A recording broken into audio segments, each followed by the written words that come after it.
music to the noise, yeah, the mess we make. Machine Pun Kelly get caught in the fake. Facts and logic with a twist of jest. Strip it down to truth, yeah, forget the rest.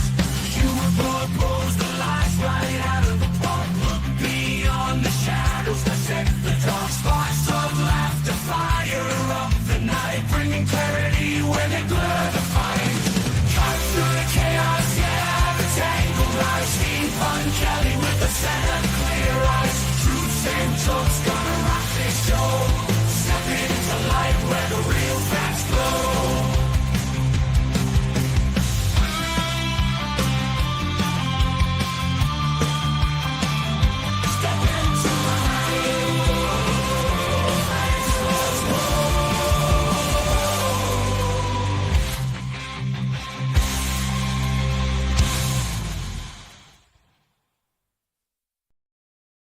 Hello, and a very good morning or afternoon, depending on where you are, and welcome to the Pun Show.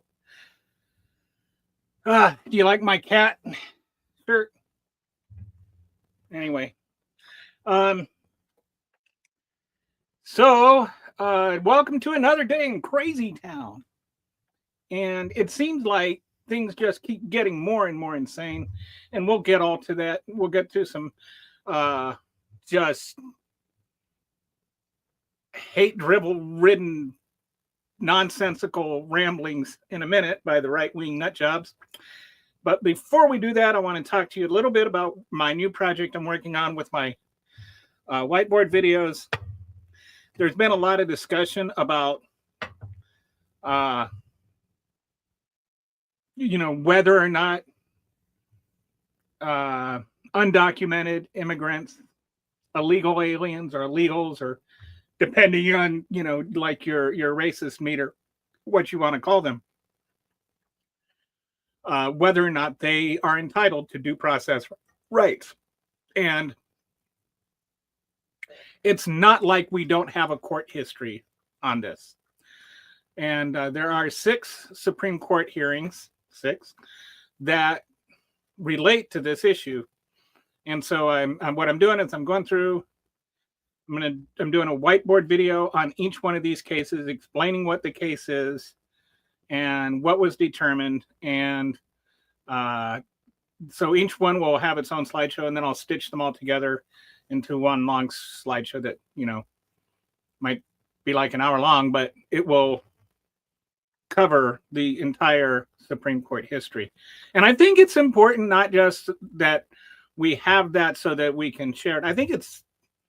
I didn't know this, so, I'm doing research and I'm figuring it out and I'm putting it together. And the first one, which I posted yesterday, was, hang on a second, Yicks versus Hopkins.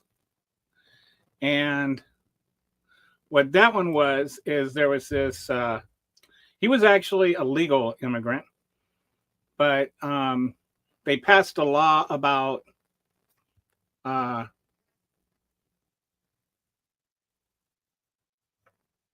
you couldn't run laundries if you were immigrant or something, or you had to pass certain, you had to get a license, and they weren't giving the license to Chinese immigrants. They were giving the license to other immigrants, to like white immigrants, but they weren't giving the licenses to Chinese immigrants. And it was specific to laundries because that was like a big business that the Chinese were doing, and it was basically an anti-Chinese immigrant law.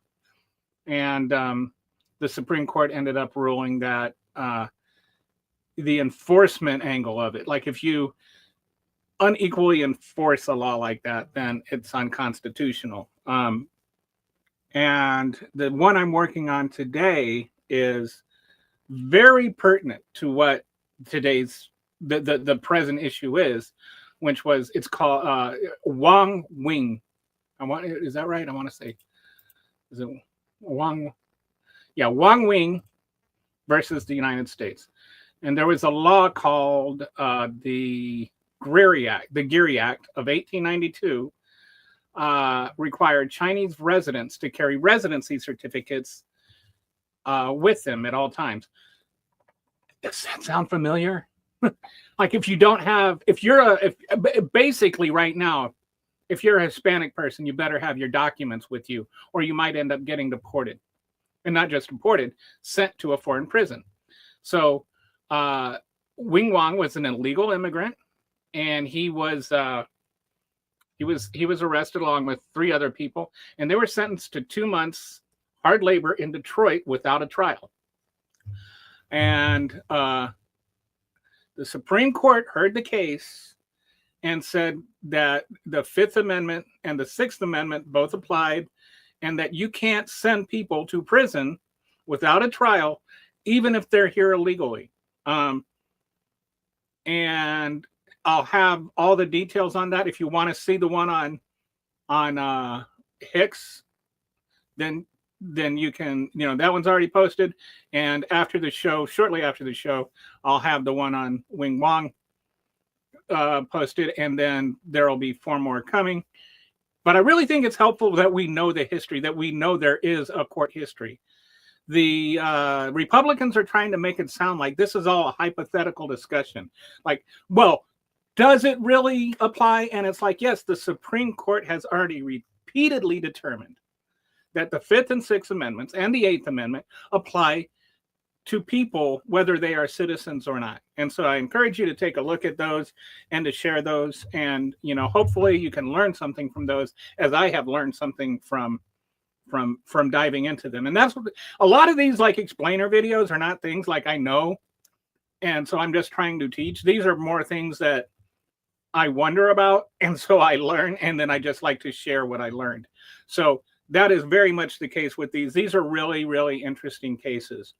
And I think they're really, really pertinent to what we're doing right now. All right. So with that intro, let's get into today's crazy talk. And I wanted to first one start with this. Next for you, sir, university accreditation is currently a process controlled by a number of third-party organizations. That's by statute, by law. Many of those third-party accreditors have relied on sort of woke ideology to accredit universities instead of accrediting based on merit and performance. This executive order affects a number of changes to the university accreditation process, also applies to law schools and other sort of graduate programs.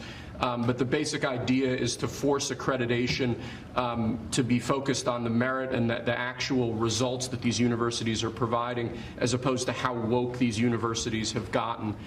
So we're setting up new accreditation pathways. We're charging the Department of Education to really look holistically at this accreditation mess and hopefully make it much better. Will we look into the past people that they've taken? For instance, I hear all about certain great schools, and then we read where they're going to teach people basic math that we can all do very easily, but they can't do. They're going to the top school, and they come out with a program of teaching basic math to somebody that got into a Harvard or a Princeton or a Yale.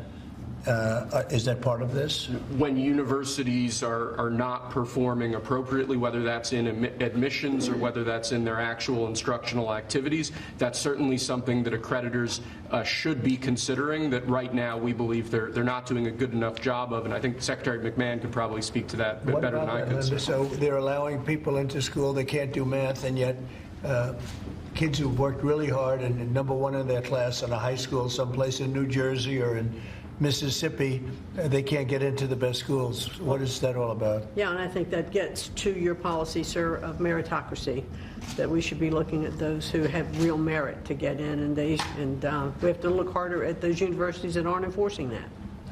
Okay, thank you. And this pretty much does it, right? Yes, sir. Thank you.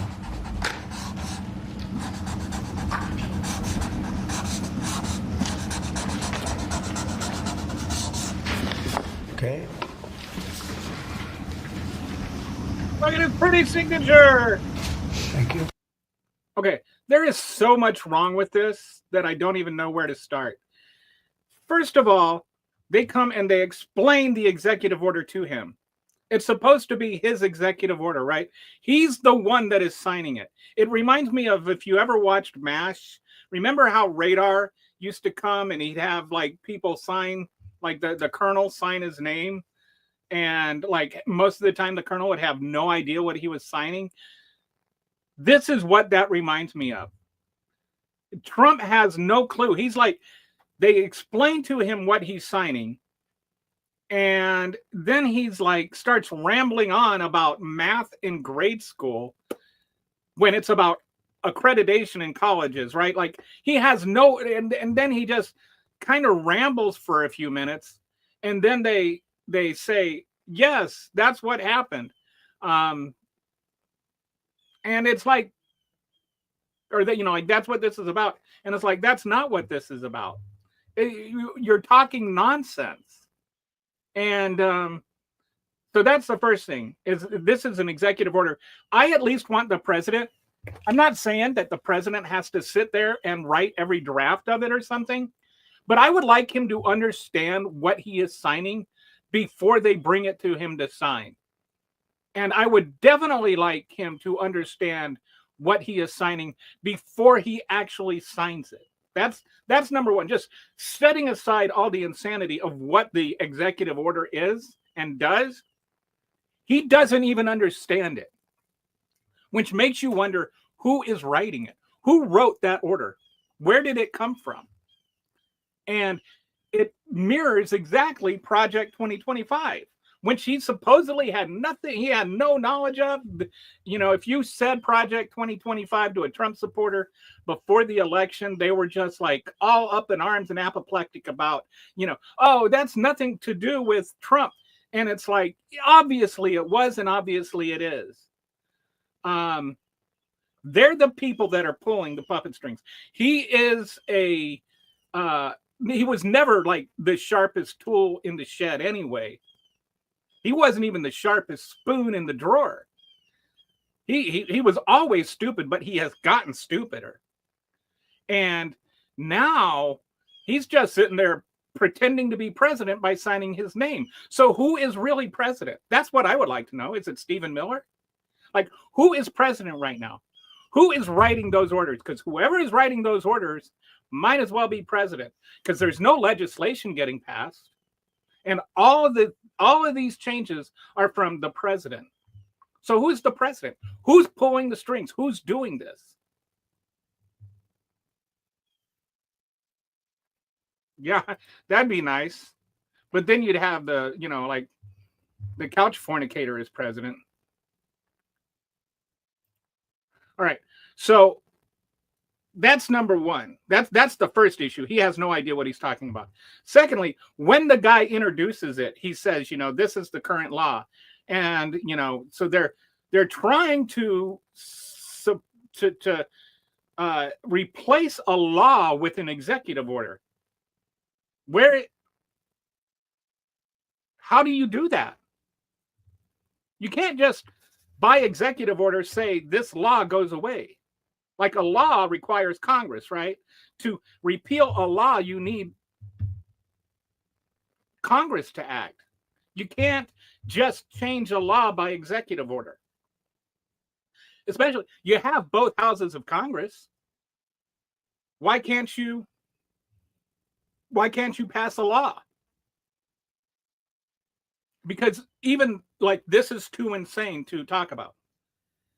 The third thing that I want to talk about with this is it ties into this whole war on DEI, merit versus, DEI type thing, which carries with it an assumption that DEI is contradictory to merit.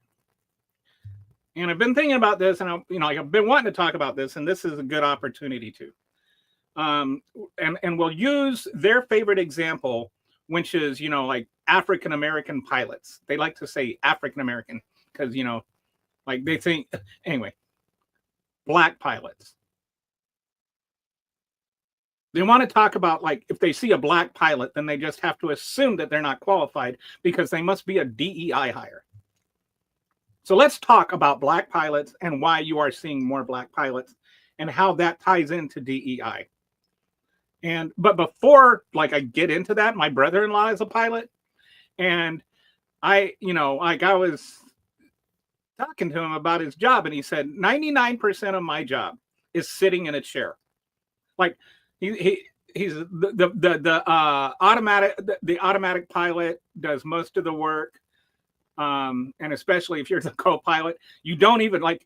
He spent like 10 years just basically getting a ride from different places to different places. He didn't fly the plane at all. He didn't do anything. He was just there in case he was needed. And of course, you need a co-pilot who can fly a plane if they're needed. Okay, so even to be a co-pilot, you have to have so many thousands of hours of flight time in a single engine plane. Then you have to pass all these tests, and then you have to have so many hours flying like a multiple engine plane, and then you have to pass all these tests. And like these tests include things like reading, like knowing how to read all the equipment and all of this stuff. And the requirements to become a pilot don't change at all. Like it's not like, oh, you're black, so you have to take this test, and you're white, you have to take this test.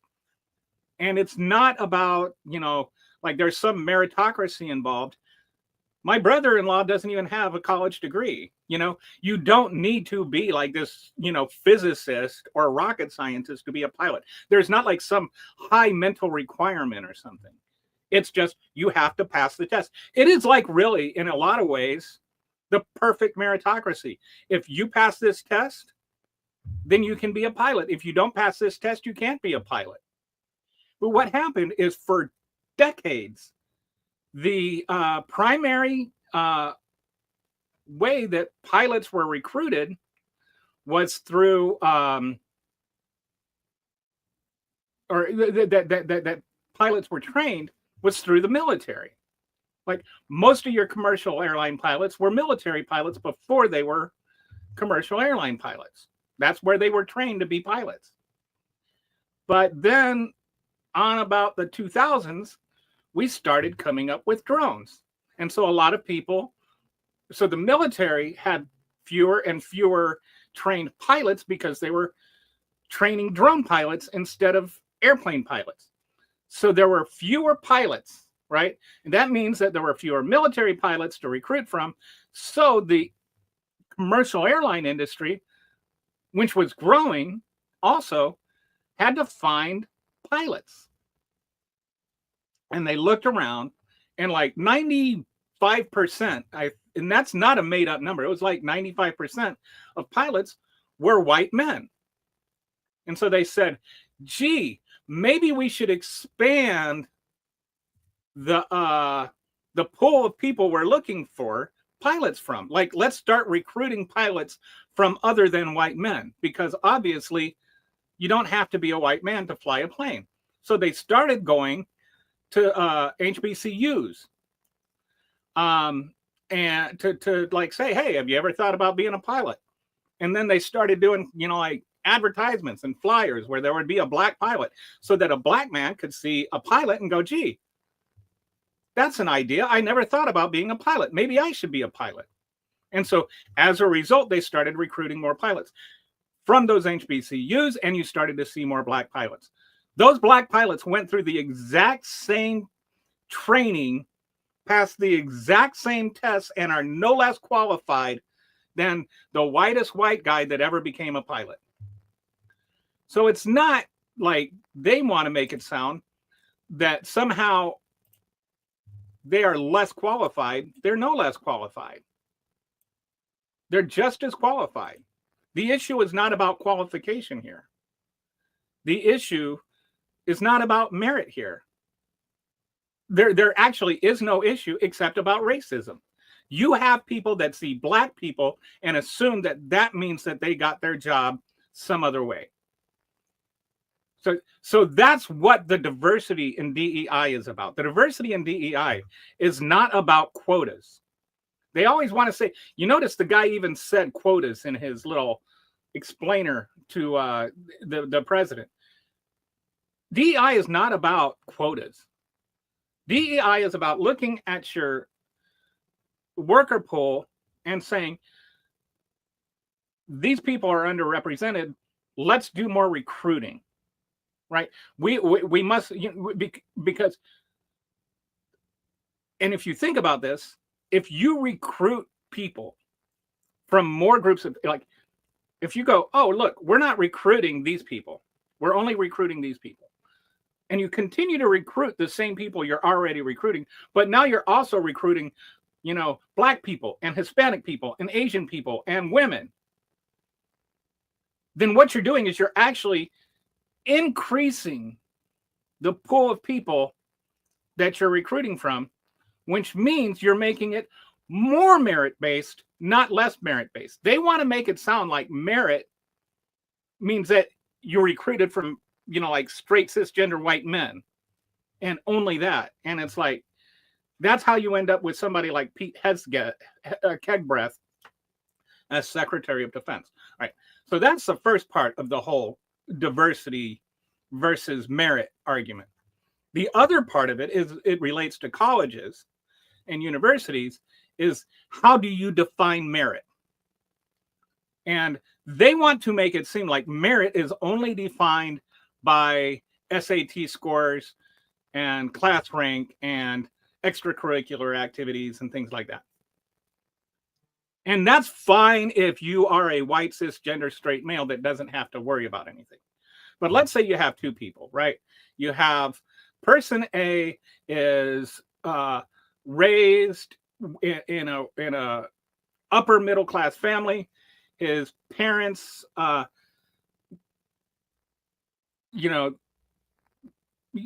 making 250K, right? They're not rich, but they're not concerned about how they're going to afford butter to put on their bread. They're not trying to choose between electricity and medication. They have expendable income. All right. And they want their kid to go to a good college, and so they hire a tutor to help him with his SATs. And he scores like 1,400, 1,300, something like that. So, a good score. And there is significant and ample evidence that studying for the SATs and having tutors help you study for the SATs improves your SAT scores, which is why they pay people to do it, right? That there is a whole reason there is a very, very lucrative and large market for helping people with the SATs, because it works. All right, so that is one thing, right? Like you have, and there's nothing wrong with that, right? And a 1,300 SAT score, if you get that, that's a really good score.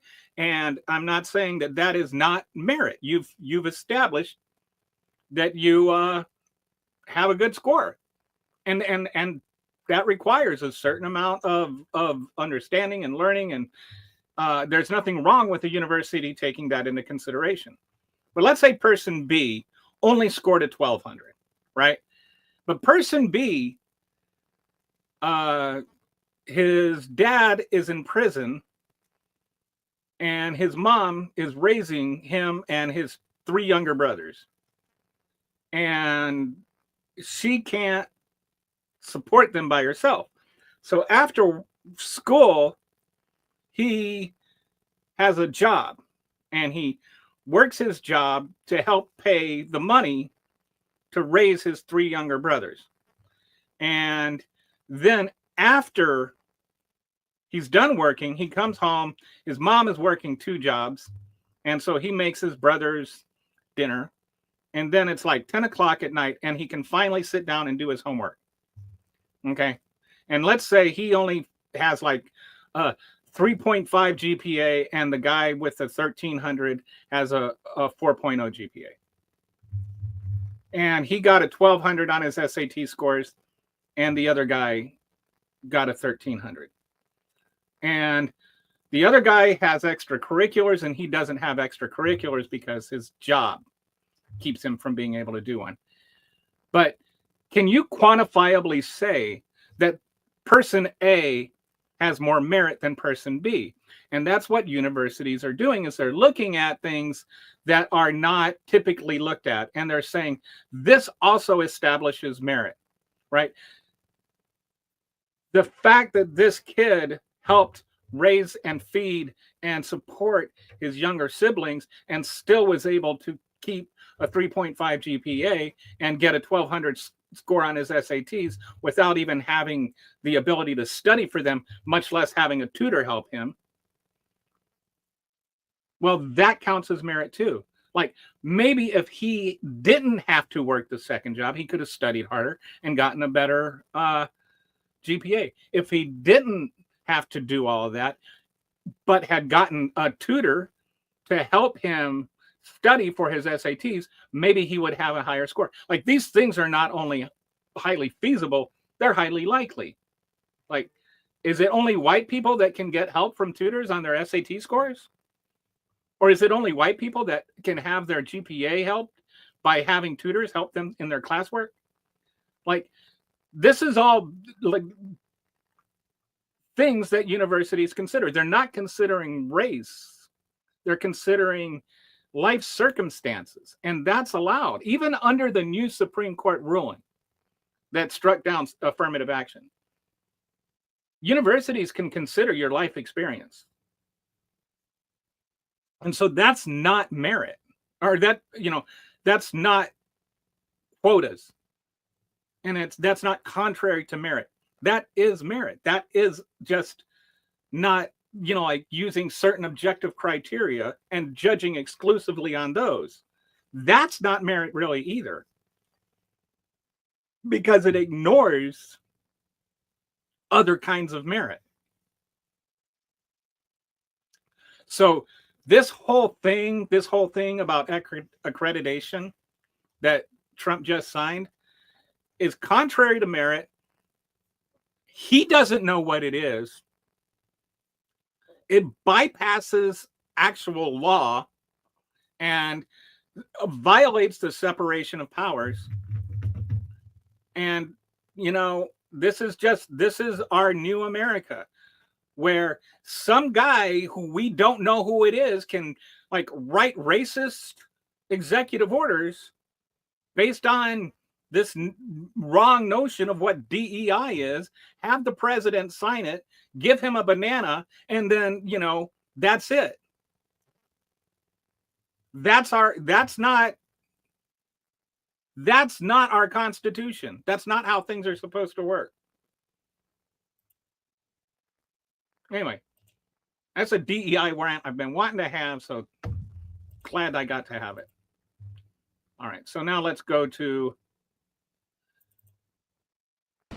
of inflation being down. All economic theory you learn in the 8th grade says it's time to cut rates when inflation is down. You're right. He's not done that. Have you had any direct conversation with him? No, I haven't. I haven't called him. I might call him. I haven't called him, but I believe he's making a mistake by not lowering interest rates. And I think as well as we're doing, we'd do much better. He's keeping rates too high. He historically has been late, except when it came to Biden. He was recommended by a certain person that I'm not particularly happy with, but he will hopefully do the right thing. The right thing is to lower interest rates, so we'll see what happens. I think we're sitting on something that's going to be very good. With all the tariff money starting to come in, our country's going to be doing really well, and hopefully he'll be doing. We don't have inflation. Grocery.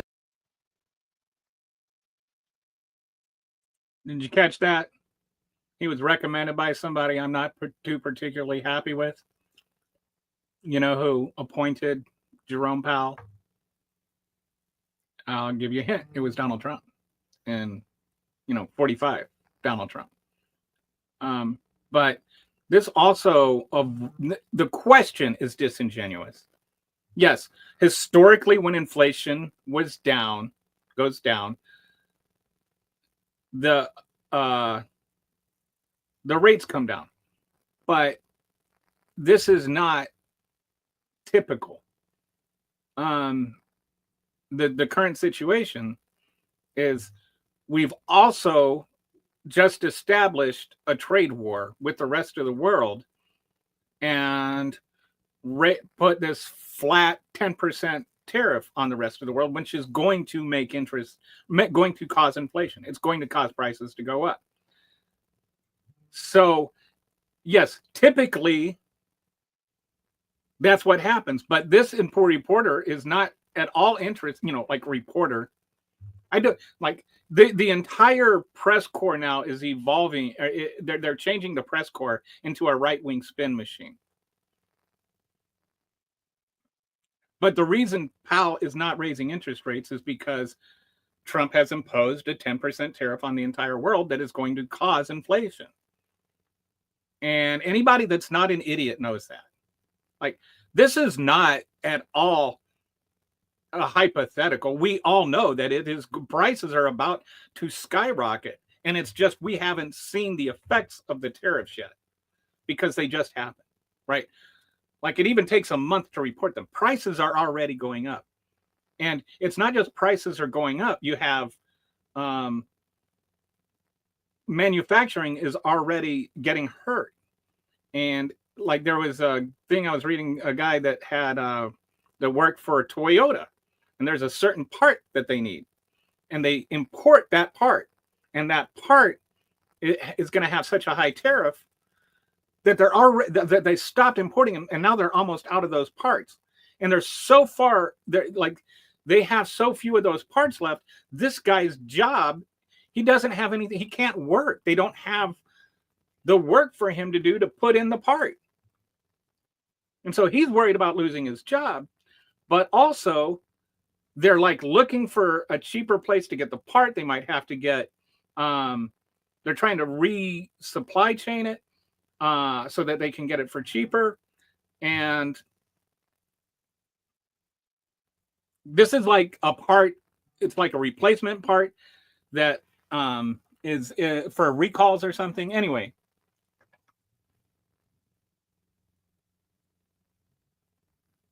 this is going to raise prices on things, right? Not just through the direct tariff effect, but also through the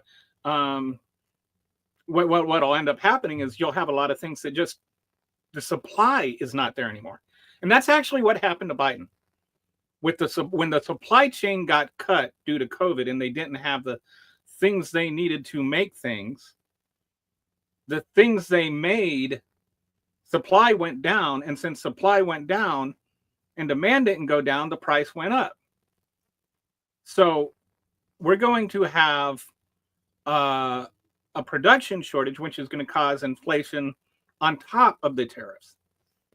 And you don't need to have a degree in economics. I don't have a degree in economics, but common sense tells you this. Like, if you have less of a thing and you have the same number of people that want to buy the thing, the basic law of supply and demand tells you that that thing is going to get more expensive.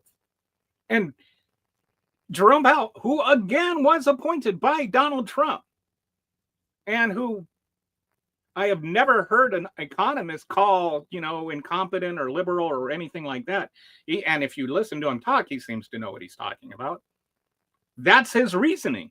So they don't address the reasoning. They just, usually when inflation comes down, supply goes up. And it's like, actually, when Biden was president, contrary to what the geriatric diaper filler in chief wants you to believe, he actually was very slow and cautious in bringing down the interest rate because of inflation, and he raised it under Biden. So I don't know where Trump is getting this notion that Powell was somehow being partisan. He's independent. He wasn't pro-Biden, and he shouldn't have been pro-Biden. If he had done Biden's bidding, then I would have been just as bothered as I am by Trump asking him to do his bidding. But Biden never asked him to do anything. Biden never told him to do anything. Biden never put in pressure on him to lower the interest rates. And I think that's an important part of this conversation.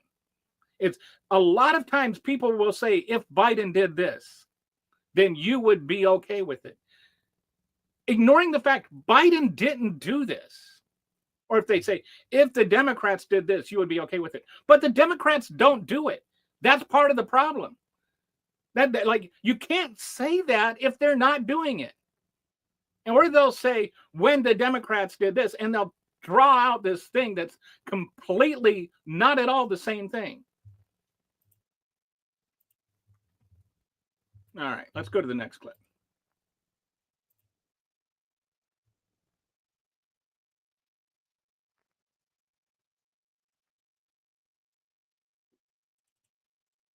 So let me play devil's advocate here. They're arguing now, they're playing the whole due process side. Why not just bring him back, arrest him at the border the second he steps off the plane, and take him somewhere and deport him to, say, Chile, as far away from the U.S. as possible? You wouldn't be violating the judge's ruling because he's not in El Salvador. Well, Mark, I'm going to leave the legalese to the DOJ, but I will say this individual has had due process. He had final deportation orders going back to 2019, as well with terrorists and other of these gang members. We have a separate operational law enforcement sensitive due process as well. We are fully abiding by the U.S. Constitution. That's what we do in the Trump administration each and every day, and will continue to do. So I want to ask. Okay, so first of all, there was never any deportation order issued against him at all. They're talking about Kilmar Abrego Garcia. And they keep saying that there was already a deportation order issued. There wasn't. There was never, ever, ever a deportation order issued against him. And I've gone and I've researched this. I've asked Grok. I've asked ChatGPT. I've Googled it. I've done everything I can to find the actual evidence that there is a deportation order. And the only evidence I can find of a deportation order is people saying that there was like a deportation order, or some people that say there were two. There is, if you want to show me the deportation order, then go ahead. I will promise you, I will talk about it on the show. I will announce I was wrong. I'll put it on Blue Sky that I was wrong. I'll tweet that I was wrong, but I'm not wrong. And that's why not one person can tell me I'm wrong about it and prove it. There is no deportation order. If there's a deportation order, prove it. There isn't one. And I can't prove that there's not one. All I can do is tell you to prove there is one. I think based on what I've looked into, there are two possibilities that I think people are confusing with it or deliberately misconstruing about it. Probably the latter. When you cross the border, there is a something called removal proceedings, which are issued. Like if you cross the border, it gets complicated. But when you cross the border, they start removal proceedings, and there's a hearing that you have to go to. It's possible, although there's not like actual evidence of this, it is feasible that he was apprehended at the border and removal proceedings were started. But even with that, that's not a removal order. That is where you go to court and you have to defend yourself. That's where you get your due process, right? So that's number one.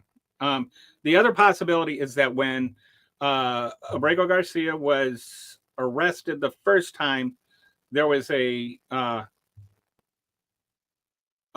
judge that ruled that he would be held without bond. It was a bond hearing. And he said that Abrego Garcia would be held without bond because there was credible evidence that he was a member of MS-13. That wasn't a removal order. And I would also like to add that cop ended up being prosecuted for a felony. He was an alcoholic. He was a proven liar.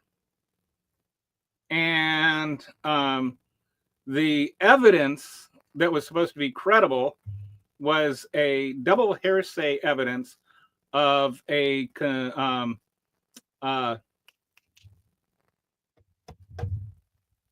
confidential informant who was unnamed, who we don't know who is, who told him this 4 hours after Abrego Garcia was arrested. So, like, it seems like pretty sketchy evidence, right?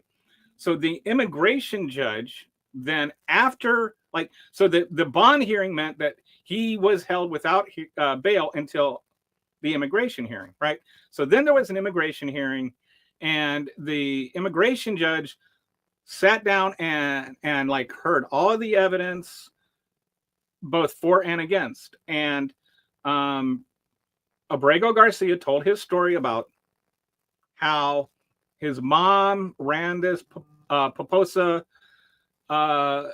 business out of her kitchen, and the gang wanted to like kill her if she didn't pay taxes, or kill him if she didn't pay taxes. So he fled the country because his life was in danger. And then the immigration judge talked to the mom back at home, talked to the brother that was living legally here, and confirmed that his story sounded valid. And so he issued a no removal order, or a withhold from removal order. There was never a removal order issued at all. But I think what happens is people on the right want to make it sound like that bond hearing, and I've seen them, show me the screenshot of this bond judge's this decision over the bond hearing from the judge. They want to make it sound like that was a removal order. There was never a removal order. That was not a removal order. That was a bond hearing. It's not a removal order. There was never any due process by which he was okay to be removed. Okay. So then let's go on to the next part where they, talk about why can't they just send him, bring him back and then send him to Chile. All right. There's a few different things on that. One, the issue is not just that he was removed. The issue is that he was sent to die in a foreign prison without a trial, right? He was not sent back to El Salvador to walk around. That's what deporting is. He was not deported. Number two, and that's what removal is. He was not removed. He was imprisoned in a foreign prison. Let's stop calling it removed. And I want everybody that ever hears this, to not use the words removal or deported ever again, because that is not what happened to any of these 300 people. They were all illegally renditioned. Renditioned means that you were sent to foreign prison where you were not, where the prison is not subject to U.S. law. And that's why the whole Wing Wong versus the United States thing is so important. You cannot send even illegal immigrants to prison without a trial. That's according to the Constitution and according to Supreme Court precedent. That's not just some wild liberal Democrat party, whatever that is. That's not just some spin. That is not like, oh, that's the new thing that now they want to play the due process game. Like, who the hell says due process game? All right. No, due process is a fundamental human right, not just in America, but any democratic society. You don't get to send people to prison to die without a trial, without having to prove it. No, trust me, bro, is not a good enough reason to send somebody off to die in a foreign prison. Okay, so, setting that aside, could they deport him to Chile? Actually deport him, and then he could walk around as a free man in Chile? Well, theoretically they could, but even if they were, because, first of all, he would be able to still see an immigration judge first. And they would have to prove before the immigration judge that he should be deported. And if that happens, then deport him. Nobody is arguing that anybody that wants to cross the country, cross the border, and just wander about free will, should be able to do so. Nobody's arguing that we should have open borders. That's a mythical argument that the Republicans have made up. Nobody is saying we should have open borders. What we are saying is that we should have a country that abides by the laws that it passes and enforces them accordingly. And they want to make it sound like the Democrats are the anti-law ones. They're the ones that are trying to break our own laws. Like the government has to obey the law too. The government has to obey the laws that have been passed. They're the lawbreakers here. Do you get it? Like, if they are not following the law in how they deport people, they are breaking the law. So stop telling me that they're the government. ICE is the illegals. If you want to say breaking the law makes you illegal, then ICE is the illegals. The Trump administration is the illegals. Stephen Miller is an illegal. They're the ones doing illegal things. And so, yes, if they want to deport him to Chile, if they want to bring him back, have an immigration hearing, have the immigration judge say, yes, he should be deported to Chile, then I'm fine with that. But do that. Due process means he gets to see the judge. And he never saw a judge. And no matter how many ways you want to try and spin that or dice that, it becomes no less true. Every single person, before they have any kind of punishment like this, they deserve to see a judge. And that's what that's what, not just what our Constitution says, it's what our Supreme Court has said throughout history.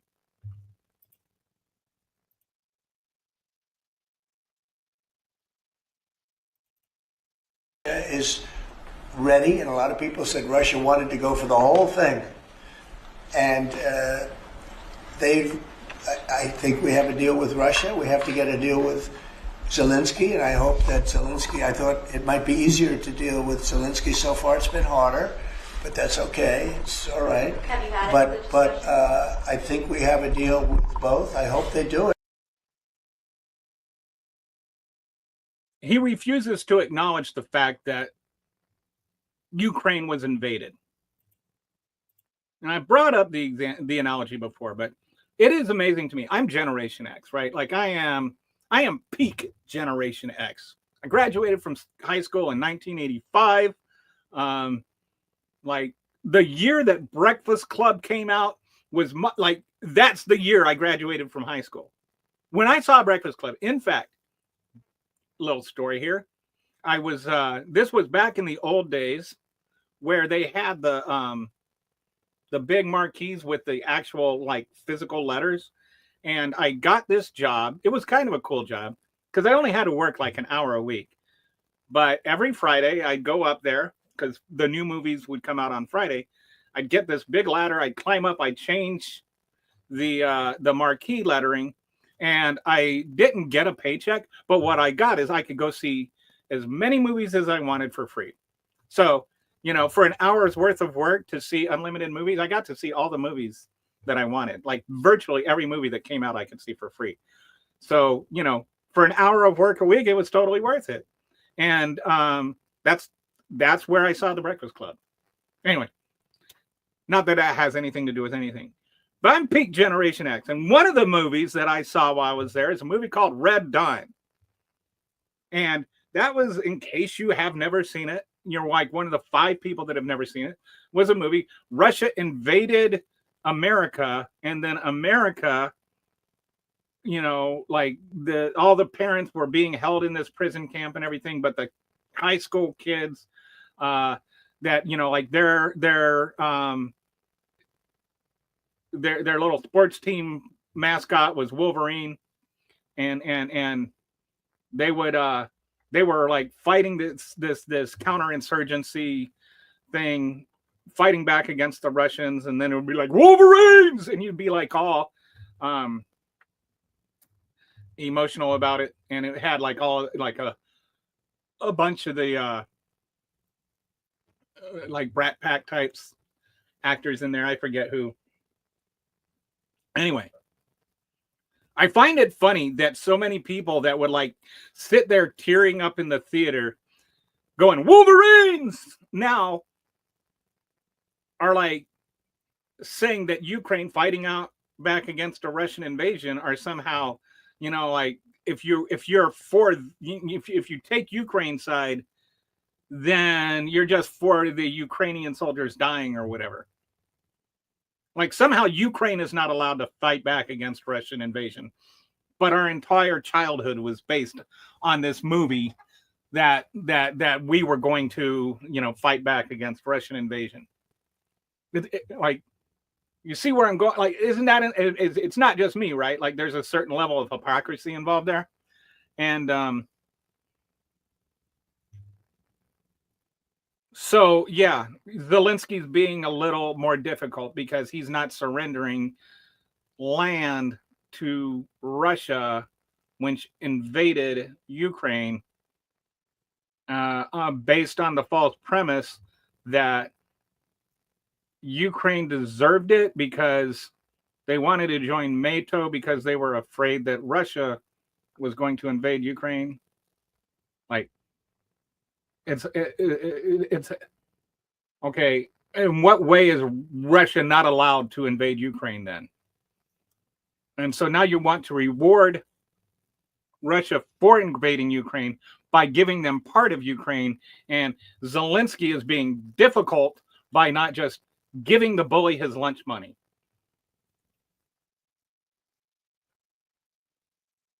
So Joe watched it. So it was a good movie. I mean, like it was in retrospect, it was a bit hokey, but yeah. Oh, and by the way, the funny part is that at the end it was China that turned the table, and so they were actually the irony is America was helped because of foreign assistance. So make of that what you will. All right, so let's go on to the next clip. Oh. All right, just a trigger warning here. Oh, what? Not this, not yet. Okay. Donald Trump was elected because of his economic prowess, but as the economy is suffering, new polls are showing that his support is in fact eroding, particularly among young men.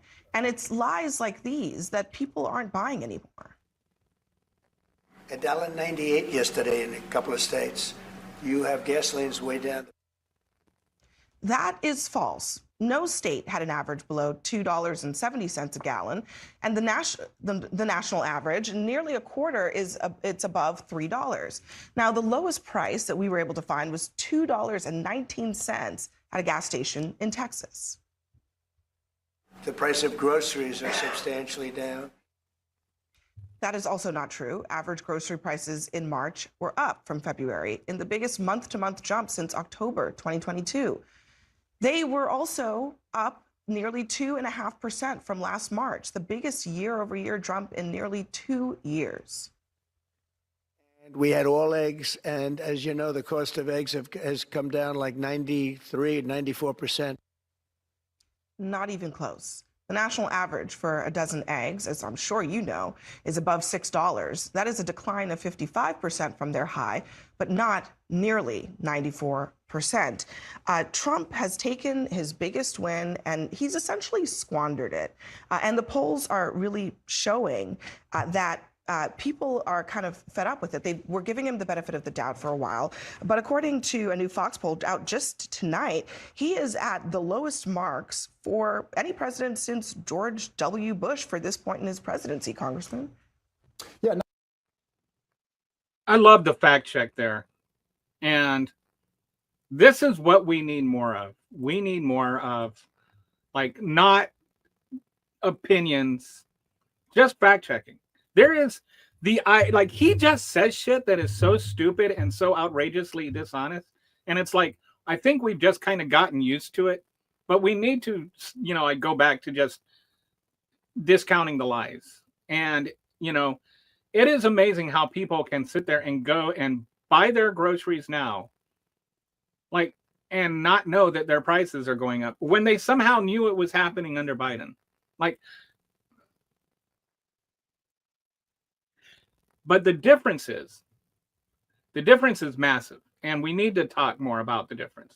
Why is it that we would make a bigger deal out of it under Trump than we do under Biden? Or why would they, I mean, obviously they don't make a bigger deal out of it under Trump than under Biden, but we do. All right. Biden didn't actually do anything to cause inflation.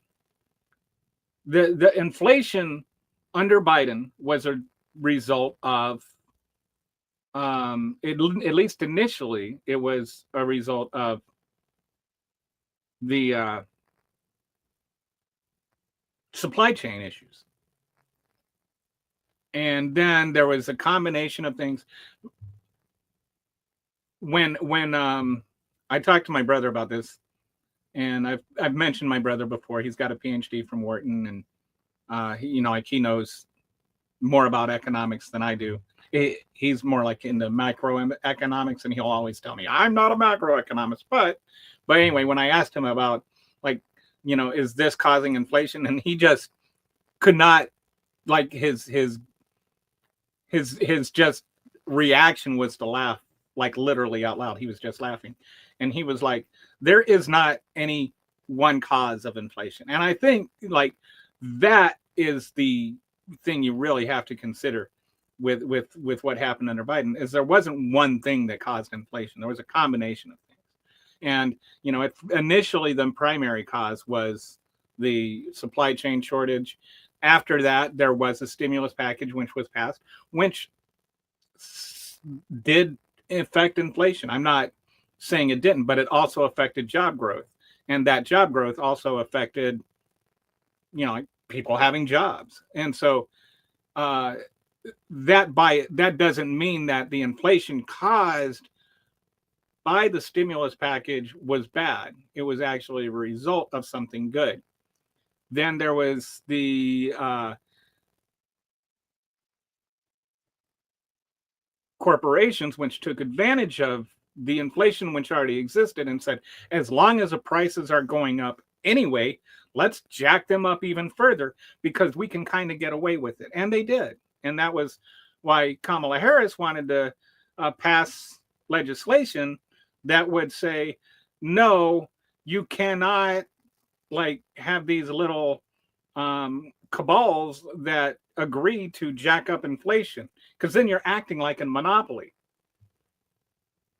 And then the right wing called that communist.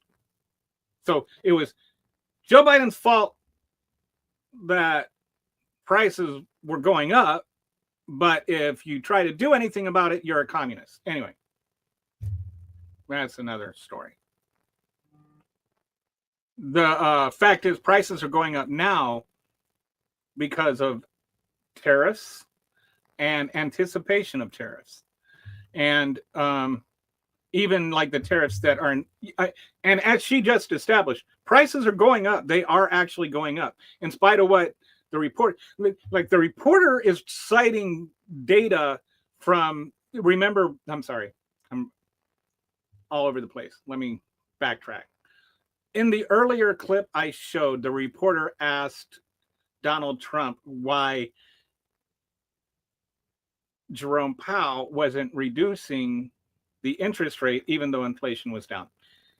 He was referencing numbers of inflation being down that preceded the tariffs that Trump imposed.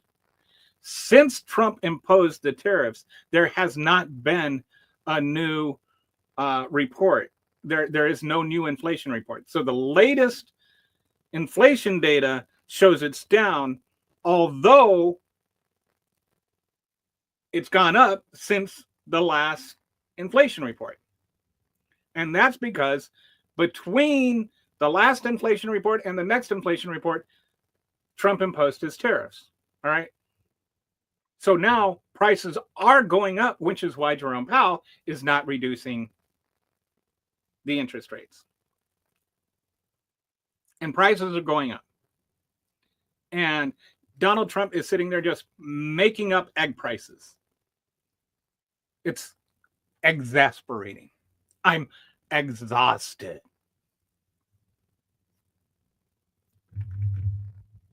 Sorry, I shouldn't yoke about this. But it is the pun show, so occasionally puns may happen. All right. So, what? Let's go on to the next clip. Oh, so yeah. So Trump, I'm sorry. So Trump is losing his support. And so they talked about this mandate. Man, he never had a mandate in the first place. I mean, he did not even win the majority of the vote. He won a plurality of the vote. And for those that don't know the difference between a plurality and a majority, plurality means you got the most, but you didn't get over half. That's what Trump had.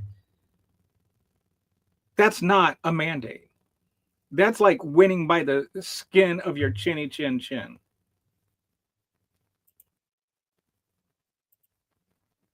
Okay, so let's go to the next one.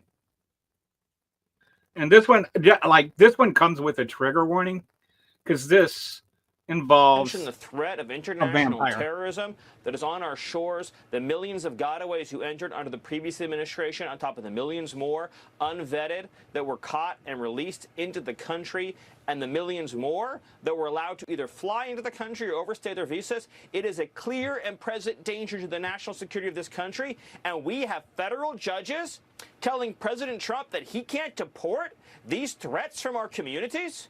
This is the choice facing every American. Either we all side and get behind President Trump to remove these terrorists from our communities, or we let a rogue, radical left judiciary shut down the machinery of our national security apparatus.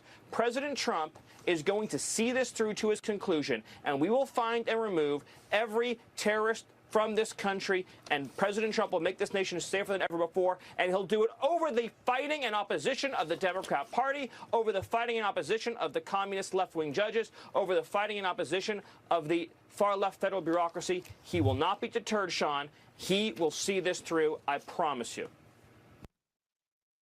So, you see why that came with a trigger warning? Like, the level of batshit crazy in that little rant was off the charts. That is some of the craziest hyperbolic right-wing nonsense fascist blathering that I have ever heard in my entire life.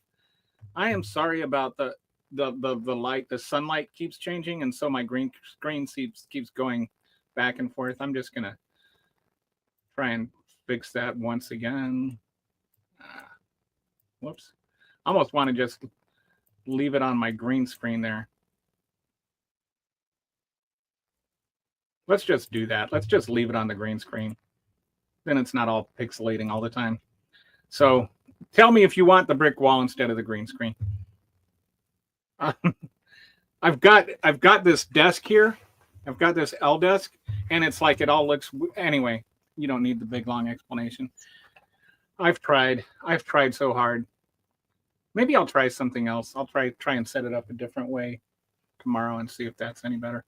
Anyway, back to what we're trying to talk about here. Oh, I just had an idea. Anyway, sorry for the digression. Back to Stephen Miller's insane diatribe. And I just want to point out three, like he's talking about three different things, and I want to address each one of them. First of all, he talks about the three groups of people that have come over here. The ones that were let in here without vetting, right? I assume by that he means the people that came across and asked for asylum and or were put on parole status. Every one of them is actually vetted. It is not true that those people aren't vetted. I don't know where they get the notion that they're not vetted, but they're absolutely vetted. And not only are they vetted, there are records of them being vetted. So that's like just a made up thing. They're vetted. And you can go to the Homeland Security website and see the percentage. And we know they're vetted because some people fail the vetting and are returned immediately. The ones that have criminal records, we know the ones that have criminal, the number of people that have criminal records and were denied entry. So that's a completely made up thing. The ones who are flown over here by Biden, this is one of the most egregious, nonsensical things that the right wing loves to spread. This is a lie. Okay, they're all, and here's the irony of it all is that they say that the proof is that I'm sorry. They say the proof is all right. Let me try this one more time. They say that what's happening is Joe Biden is flying over people on the government dime without any vetting and just setting them free to run about the country. And these are like, we have no idea. They're terrorists. They're gangsters. They're MS-13. We have no idea who they are. But let's talk about what actually happened. They're always talking about how let them come over the right way, right? So what Biden did with congressional approval, not by fiat, he didn't rule by fiat the way that Donald Trump tries to. What he did is he allowed for a program. They made a program to where you could request asylum from your home country, right? Which is not typically the way asylum works, but they carved out a system to where you could go on an app and you could like submit all your information and request asylum on this government website. And then if you got approved, you had to, one, pay for your own ticket. You had to pay for yourself to come to the United States. He did not fly people over. They flew themselves over. You also had to prove that you had someone to sponsor you. So once you got here, you had somewhere you could go to so the government, you wouldn't be relying on the government for support. So that whole notion is actually the opposite of the way they represent it. They're always saying, come over here the right way. They came over here the right way. They're saying, oh, the government shouldn't have to support you. The government doesn't have to support them. But they keep saying that these are people that the government, the government paid to come over here. And we shouldn't have to, fly people over on the government dime. Well, we're not flying anybody over on the government dime. That's a bunch of malarkey, as Joe Biden would say. So that's the second group, is the people that flew over. Then he says that Joe Biden allowed for all these gotaways.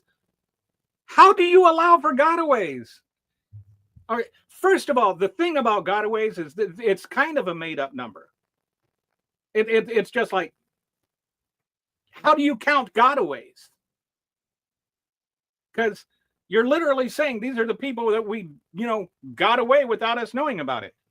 So you're like, it's an estimate, but it's a made-up estimate. It's like, it's not a real number. But even with all of that, if you look at the actual number of people that entered the country while Joe Biden was president, the exaggerations are off the charts. They talk about 10, 15, 20 million people. And it's a lot of people. It's still a lot of people. But there's a lot of reason for that, and I'll explain that in a minute. But it's about 4 million. There are about 4 million people in the United States right now from other countries that are currently undocumented. And there are I think there are roughly like 30 million or 40 million, somewhere around there, total undocumented immigrants in the United States right now. So it's not like, like there weren't any and now there are all these. And there's a lot to be said about, is it really that immoral? But we won't go into all that. We're just talking about the facts right now. And they make it sound like Joe Biden was this like open border person. Joe Biden actually deported more people than anyone in American history. And a lot of people, just like with Obama and just like with Clinton, there are people on the left who criticize Biden for being too aggressive against immigration. But people don't know what the facts are, especially on the right. People on the right listen to Fox News. They get all of their information from Fox News. They believe everything like this sycophant Stephen Miller says, and they just accept it as God's gospel and truth. And then they tell you that you don't know what the facts are because you're saying something different than psychopath. All right, so I know what the facts are. I've looked into them. I've looked at the home security or the actual data. It's hard to figure out. It's hard to get through because there's like different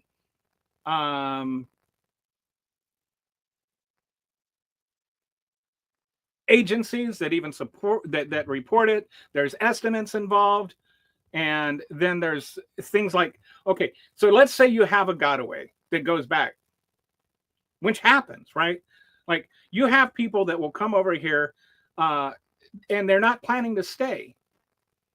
They're seasonal migrants, and they're just coming over here and they're just gonna, you know, like the ones that pick the produce and then go back, and they're just coming over here to make some money and go back.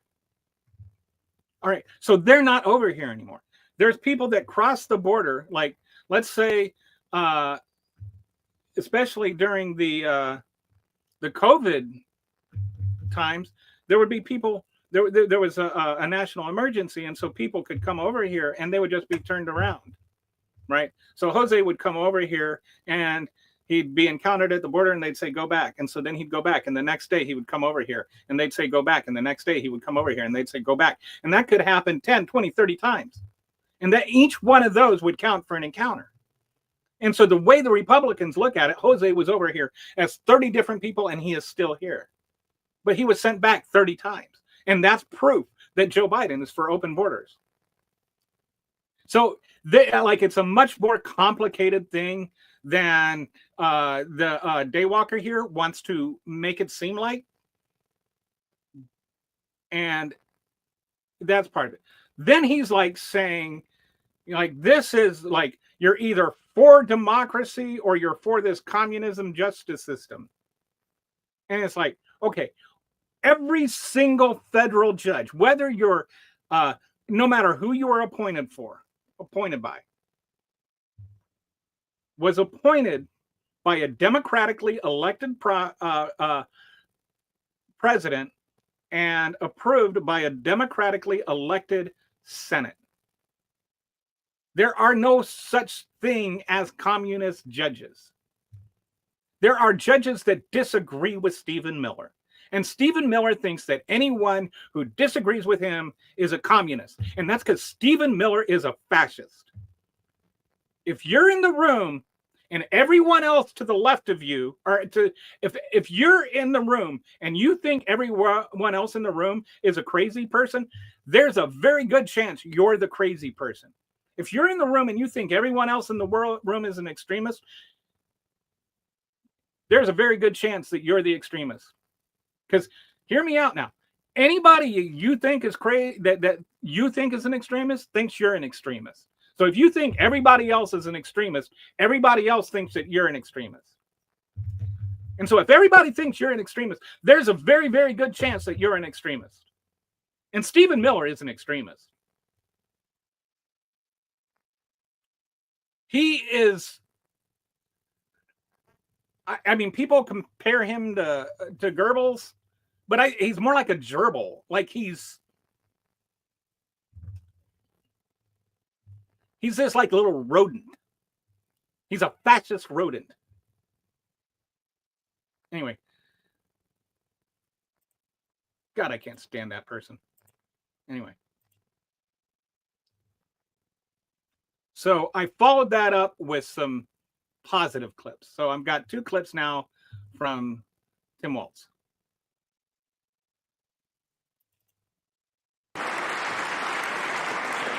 And on an hour-by-hour, day-by-day basis, the President of the United States has chosen to throw our economy into turmoil.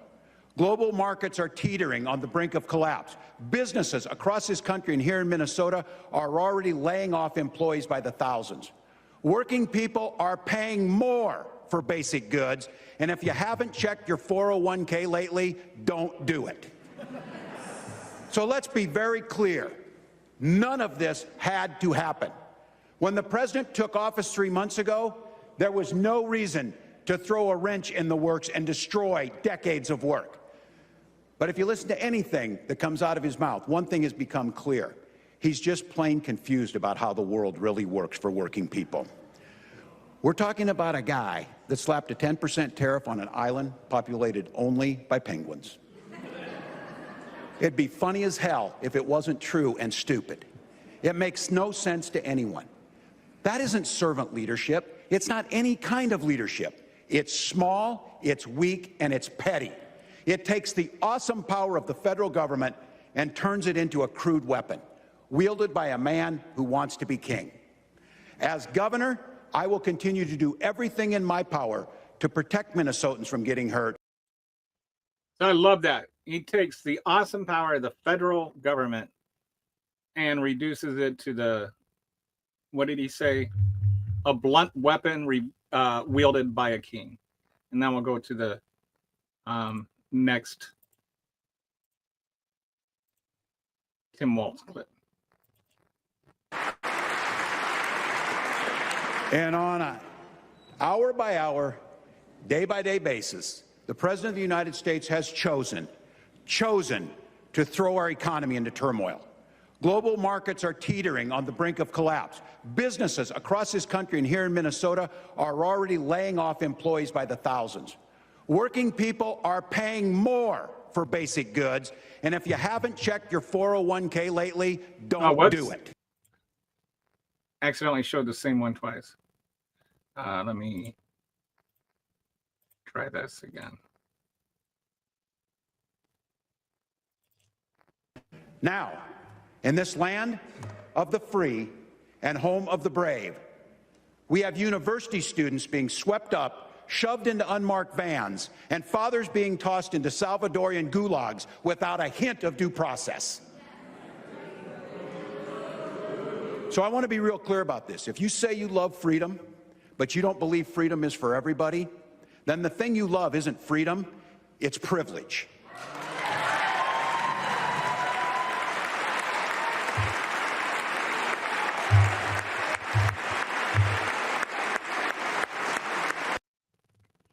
Okay, Democrats, can we get more of this?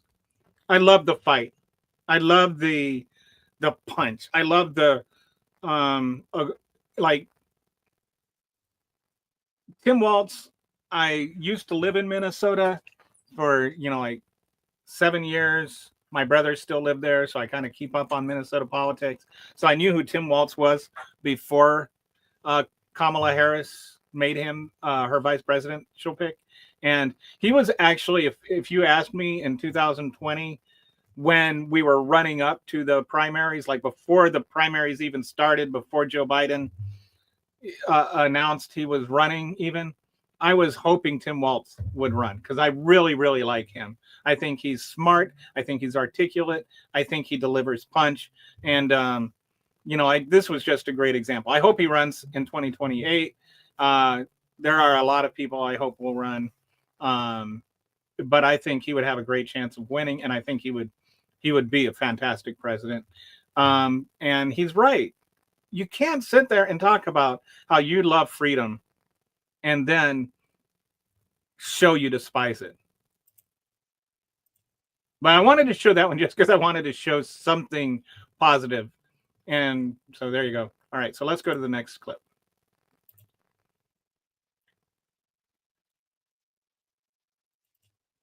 Steep drop off in international travel to the United States. It was down 12% last month, down even more from Western Europe. Why do you think that there are fewer people suddenly who want to travel to the United States? Well, that could be a little, there's a little nationalism there, I guess, perhaps. It's not a big deal, but, with the dollar being where it is, because,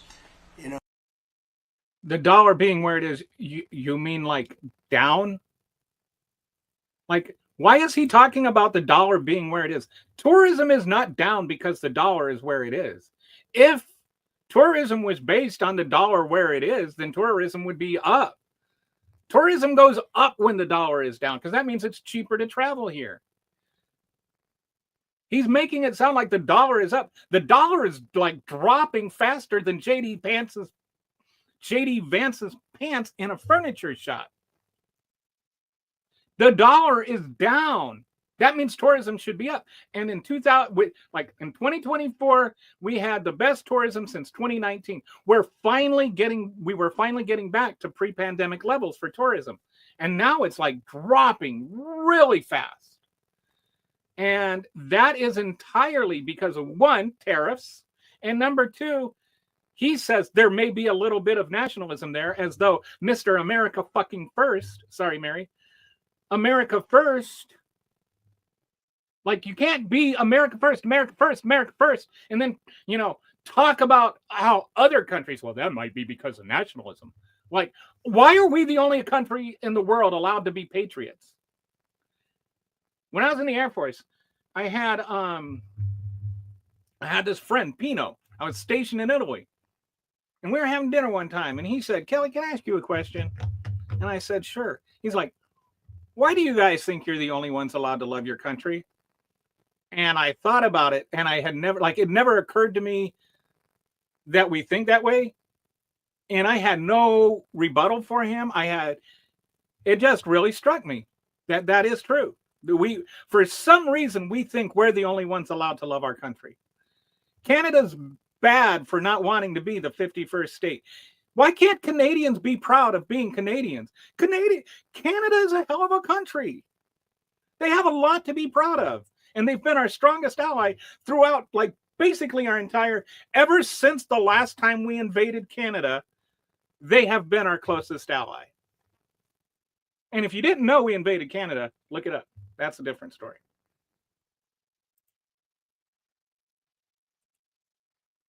But yeah, tourism is down. And it's costing American businesses a lot of money. Estimates are it could be as high as $100 billion in business this year. And a lot of that business is in red state counties. A lot of that business is in places like Florida and in places like Texas. So it's not just, liberal businesses that are being affected by it. And a lot of those businesses are the businesses that, were all against the COVID restrictions because they were hurting them. And so they voted for Trump. A lot of these businesses are people who will be complaining about the leopards eating their faces. But I still, I'm not going to gloat on that. Because I don't think that Donald Trump should be killing businesses, American business, out of pettiness.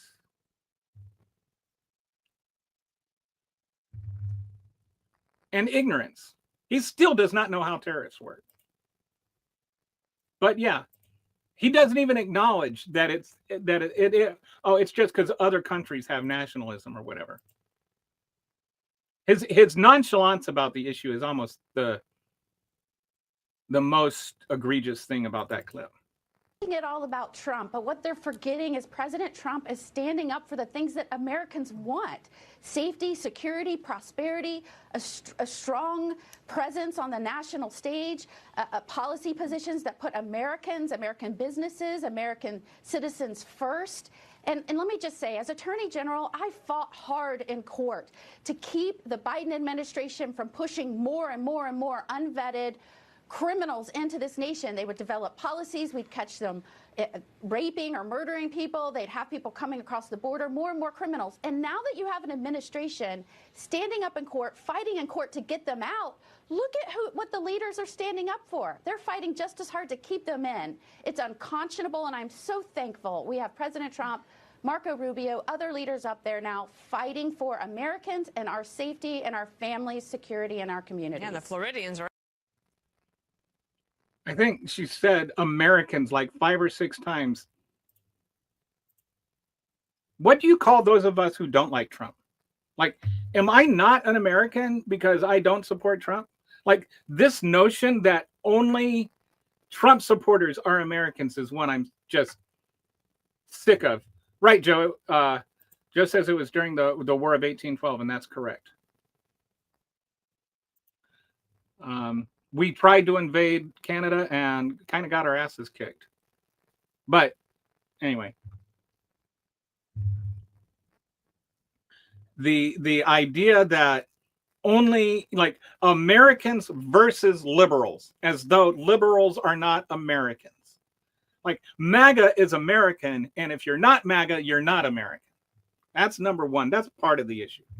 And number two, this whole, equating all undocumented migrants with rapists and murderers. It's just racism. Let's stop trying to pretend it's not. There are a lower rate of criminal activities among undocumented migrants than there is among white Americans. And I would say, especially among MAGA Americans. I would trust my family with undocumented migrant more than I would trust my family with somebody that voted for Trump. Because and I'm not saying that everybody that voted for Trump is violent. But I think that there is a greater chance of violence from people that are always preaching violence than people that are just trying to mind their own fornicating business and support their family. And if you're all about, proving things in court, then prove it in court, you stupid, hateful, vitriolic, little puny ass DA woman.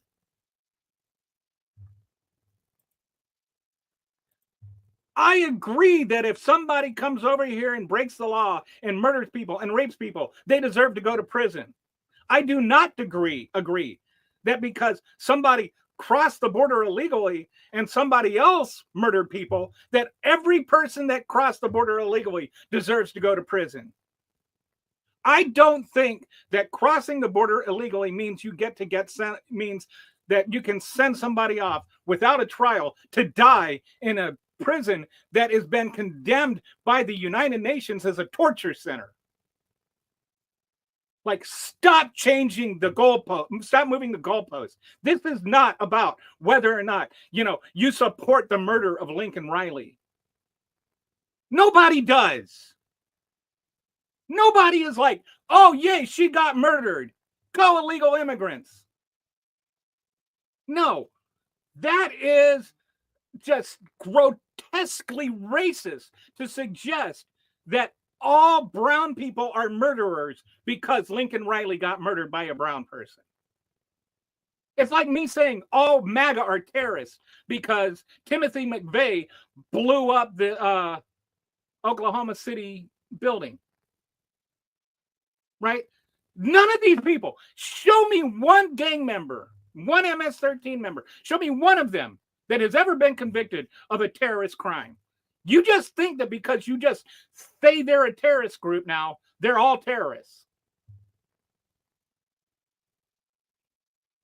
There's a joke, I mentioned this in one of my videos. There's a joke where the genie, the guy tells the genie, hey, make me a sandwich. And the genie says, poof, you're a sandwich. And the guy turns into a sandwich. Okay, Marco Rubio is not a genie. Marco Rubio can't go, poof, you're a terrorist group, and turn somebody into a terrorist group. Terrorism has a meaning. And terrorist groups are groups that try to achieve political change through violent activity. Please show me what violent activity what political change MS-13 is trying to cause. Nobody's denying that MS-13 is a violent gang, but that doesn't make MS-13 a terrorist organization. They have to make MS-13 a terrorist organization because the laws that allow for renditioning apply to terrorist groups. So by just going, poof, you're a terrorist group, then it's all of a sudden anybody that you accuse of MS-13 being MS-13 or one of these other cartel groups can be renditioned to die in a foreign prison without any due process. But even if you're accused of being a terrorist in the United States, you get due process. That's the way the law works. So they're being illegally renditioned based on the dubious distinction of MS-13 as a terrorist organization, even though MS-13 has zero political motivations, even according to our own intelligence agencies that released a report just last week. So this isn't some kind of Biden thing. This is just open hostility to brown people. It's just racist propaganda. And they wonder why we call them Nazis. They're sending people off to concentration camps to die because they're brown. That is fascism. That is Nazism. And you can't call it anything else. And stop being all defensive because I call you a Nazi just because you act like a Nazi. If you don't want to be called a Nazi, then don't be a Nazi.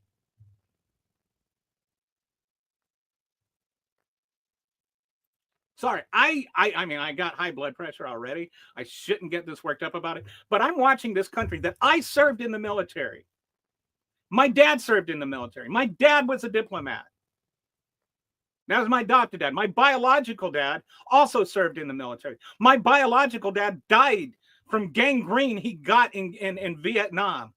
My grandfather served in the military as a cook during the Vietnam or during the Korean War. My great-grandfather served in World War II. My great-great-grandfather served in World War I. You guys want to act like you're the only ones that have a heritage of patriotism and military service? No. I am the 5th generation that served in the military that I know of. So stop acting like you get to have a claim to patriotism or loving your country. If you loved your country, then you would be protesting Donald Trump right now. And if you're not protesting Donald Trump right now, don't call yourself a patriot because you are not one. What you are is a treasonous piece of crap.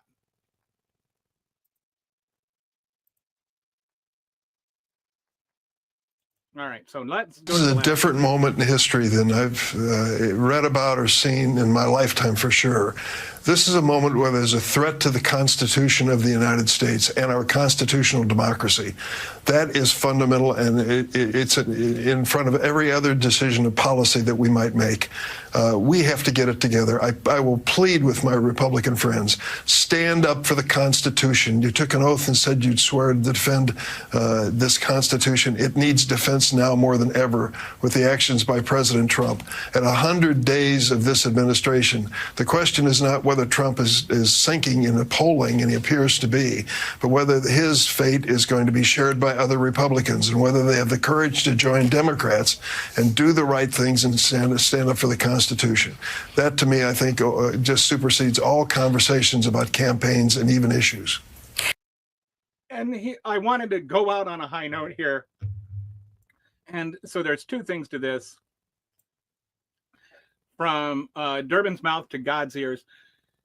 If we can get the Senate back, that would just be fantastic. And where are the Republicans? We're always saying we want more from the Democrats, and I do want more from the Democrats. I want more fight from the Democrats.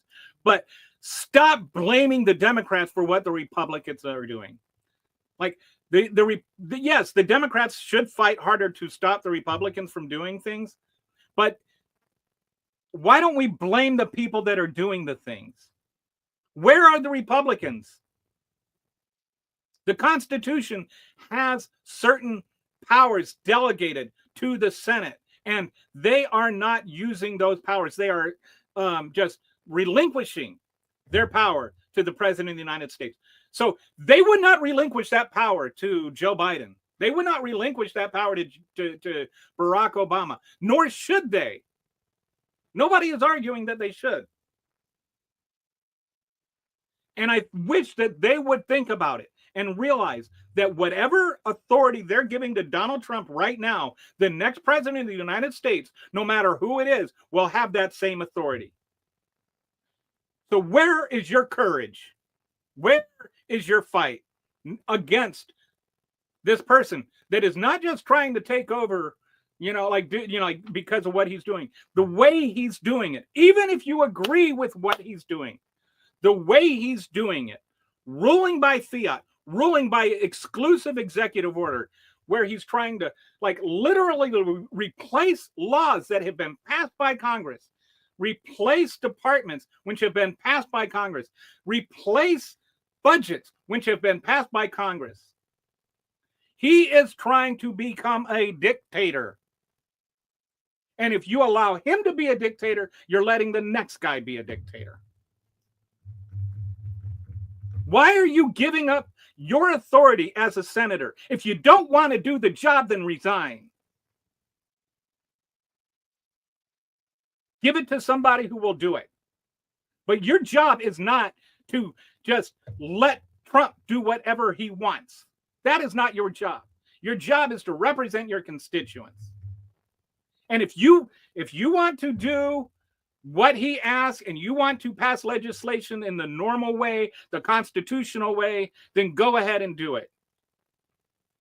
Vote for the thing so that you have to go back and answer to your constituents about why you voted to do that thing. But this whole thing of just letting Donald Trump do whatever he wants, like letting Donald Trump take away jobs in your own district so that you can hide behind, he did it by executive order. Well, you have a response to that. You have a way to fight back against that. That's why you're a U.S. Senator or a U.S. Congressman. That's what you're elected to do. That's what the Congress empowers you to do. So use the power and stop just blaming the Democrats who are in the minority for not somehow magically coming up with superpowers that allow them to like bypass the Republicans in Congress. Start blaming the Republicans. And I love the town halls that I've been seeing where people are demanding more from the Republicans, at least the very few that have the courage to have them. And I'm not talking about Marjorie Taylor Greene, who has pre-screened questions and people tased if they protest. But can we start holding Republicans accountable too, and not just Democrats? Can Republicans be responsible for what Republicans do? All right. So yeah, Joe, and I'm pissed off at Schumer too. I'm not going to deny that.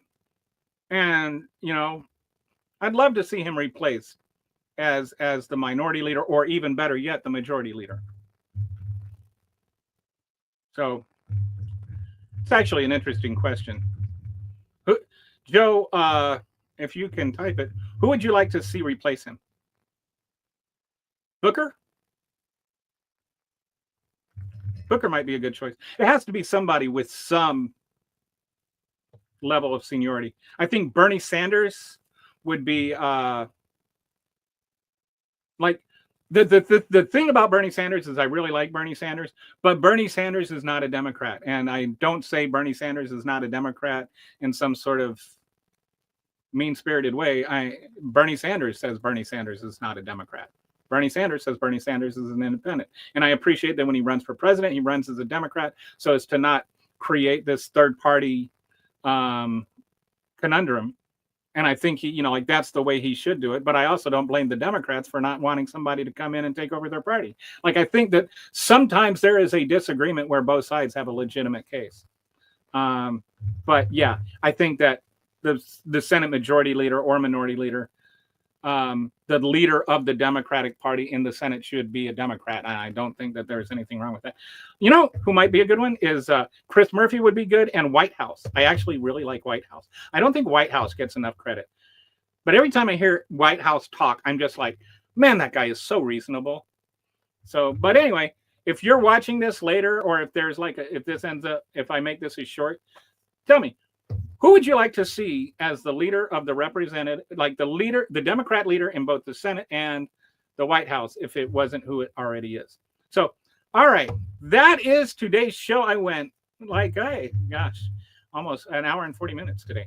All right, and I almost didn't even have one. I was so exhausted. Because let's face it, Trump is exhausting. But thanks for watching. Thanks for listening, or whatever you're doing, whether you're on X or on YouTube. And I appreciate all of you guys, and I will talk to you tomorrow.